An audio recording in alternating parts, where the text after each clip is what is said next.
ఇండియాలో పుష్ప 2 మానియా కొనసాగుతోంది. రిలీజ్ అయ్యి 2 వారాలు గడుస్తున్న కలెక్షన్స్ జోరు ఎక్కడా తగ్గడం లేదు. 6 రోజుల్లో 1000 కోట్ల మార్క్ ని క్రాస్ చేసిన పుష్పరాజ్ రీసెంట్ గా 1600 కోట్ల క్లబ్ లో చేరిపోయాడు. మరి ఫైనల్ రన్ పూర్తయ్యేసరికి పుష్ప 2 2000 కోట్ల మార్క్ ని క్రాస్ చేస్తుందా? బీ టౌన్ లో వినిపిస్తున్న టాక్ ఏంటి? Take a look. Indian box office వద్ద కమర్షియల్ సినిమాకి సరికొత్త అర్థం చెప్పింది పుష్ప 2. వసూళ్లు రాబట్టే విషయంలో జెట్ స్పీడ్ తో దూసుకుపోతోంది. కేవలం 2 వారాల్లోనే 1500 కోట్లకు పైగా వసూళ్లు రాబట్టి KGF 2 RRR రికార్డ్స్ ని బ్రేక్ చేసింది. బాహుబలి 2 పేరు మీద ఉన్న 1810 కోట్ల వసూళ్ల మార్కుని బ్రేక్ చేసే దిశగా అడుగులు వేస్తోంది. హిందీ బెల్టులో పుష్ప 2 ఊచకోత ఇప్పుడప్పుడే తగ్గేలా లేదు. డిసెంబర్ 25న రిలీజ్ కానున్న బేబీ జాన్ బుకింగ్స్ కంటే బన్నీ సినిమాకే ఎక్కువ అడ్వాన్స్ బుకింగ్స్ జరుగుతున్నాయి.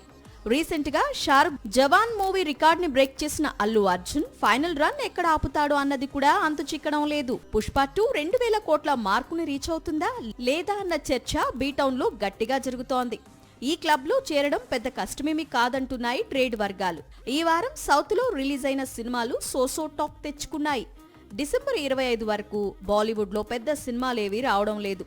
అంటే మరి కొన్ని రోజులు నేషనల్ వైడ్ గా పుష్పరాజ్ దేహావా కలెక్షన్స్ ఇదే రేంజ్ లో కంటిన్యూ అయితే అమీర్ ఖాన్ దంగల్ రికార్డ్ ని పుష్ప 2 బ్రేక్ చేయడం తథ్యం.